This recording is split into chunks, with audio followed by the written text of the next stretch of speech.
नमस्कार, मैं हूं प्रवीण दुबे। तो जिस वक्त एमपी की राजनीति में शय और मात का खेल चल रहा है, जब हर दूसरे पल विधायकों के पाला बदलने की खबरें आ रही, सरकार में बैठे हों या विपक्ष में, जब बार बार खड़े हो रहे हों राजनेताओं की आस्था पर सवाल, तब मुख्यमंत्री कमलनाथ का यह बयान बहुत मायने रखता है कि राजनीति में गिरावट किसी भी कीमत पर नहीं होनी चाहिए। जिस वक्त सरकार का हर मंत्री 5 साल कमलनाथ सरकार की दुहाई दे रहा हो, तब कमलनाथ ऐसा कोई दावा करते मीडिया के सामने नहीं आए। वो काबिल राजनेता की तरह वैसे ही पेश हुए कि जैसे पिछले 72 घंटे से एमपी की सियासत में जो कुछ हुआ ये पार्ट ऑफ गेम है। भोपाल में यादव समाज के कार्यक्रम का बेहद सलीके से मुख्यमंत्री कमलनाथ ने सियासी इस्तेमाल किया और इशारों में कह दिया कि सरकार छोड़िए, फिक्र राजनीति की कीजिए। राजनीति में बिकाऊ के लिए कोई जगह नहीं होनी चाहिए। बाकी कल रात से बदले सियासी घटनाक्रम में फिर एक बार दौड़ शुरू हुई। सवाल उठते रहे कौन किसके पाले में। और इस एपिसोड में पहले दिन से लापता बता जा रहे बिसाऊलाल सिंह, सुरेंद्र सिंह शेरा समेत 4 विधायकों की भी पुष्टि हो गई कि वो वाकई बेंगलुरु में ही हैं। शेरा ने एक एक्सक्लूसिव वीडियो भेजा न्यूज 18 को और रोते हुए कहा कि मुझे कई बार रोका गया। मैं अपनी भांजी के घर से एयरपोर्ट की तरफ जा रहा था, मेरी फ्लाइट छुड़वा दी गई, मुझे रोका गया और वो रोकने वाली कर्नाटक की पुलिस थी जहां पर बीजेपी की सरकार है। विधायकों की विश्वसनीयता पर संकट खड़ा हुआ और विधायक बार बार दुहाई देते सुनाई दिए कि हमारी आस्था में कहीं कोई खोट नहीं है। प्रदीप जायसवाल और संजय पाठक ने पूरा ठीकरा मीडिया पर ही फोड़ दिया। ये सबसे आसान शिकार होते हैं हम नेताओं के लिए, हम यानी पूरा मीडिया। जो मर्जी आप बोल दोगे, हमने तो एक कहा नहीं था, मीडिया ने गलत चलाया। खैर, तो जब हर जुबान पर है ये सवाल कि सरकार रहेगी या जाएगी, जब सत्ता से लेकर विपक्ष तक हर विधायक शक के घेरे में है, शंका यह भी है कि कहीं ये पूरा संकट कांग्रेस जनित तो नहीं, जनित यानी पैदा किया हुआ। हालांकि बहुत विद्वान दर्शक है हमारे, उन पर कोई सवाल मैं करूंगा नहीं, सिर्फ आपके सुलभ संदर्भ के लिए अर्थ बता दिया। तो तब यह सवाल भी जायज है कि सरकार छोड़िए, एमपी की राजनीति बची है क्या?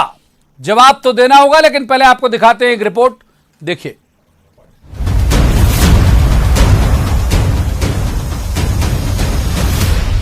सब सोचते हैं कि ये बिकाऊ है, सब कहेंगे कि दब जाते हैं। सबको कहना चाहिए मध्य प्रदेश में जो राजनीतिक व्यक्ति है वो बिकाऊ नहीं है।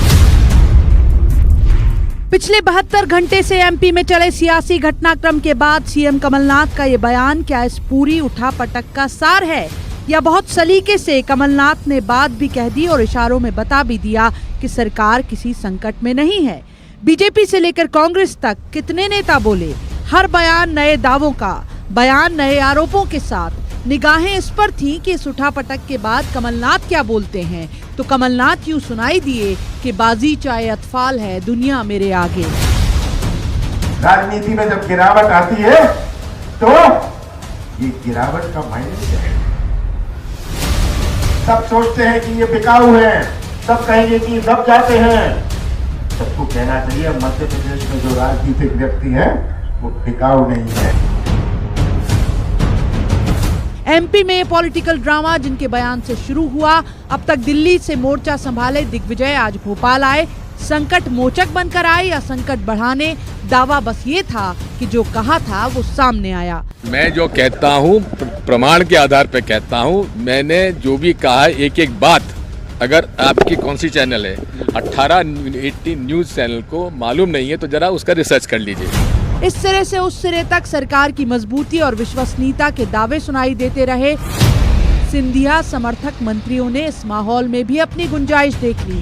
कमलनाथ जी की सरकार को संकट सिर्फ उस दिन उत्पन्न होगा जब हमारे नेता ज्योतिरादित्य सिंधिया जी को अनादर या उनकी उपेक्षा अगर मध्य प्रदेश की सरकार करेगी तो निश्चित रूप से उस दिन जरूर मध्य प्रदेश की सरकार जो बादल छाएगा वो काला बादल पता नहीं क्या करके जाएगा, ये मैं आज आपसे नहीं कह सकता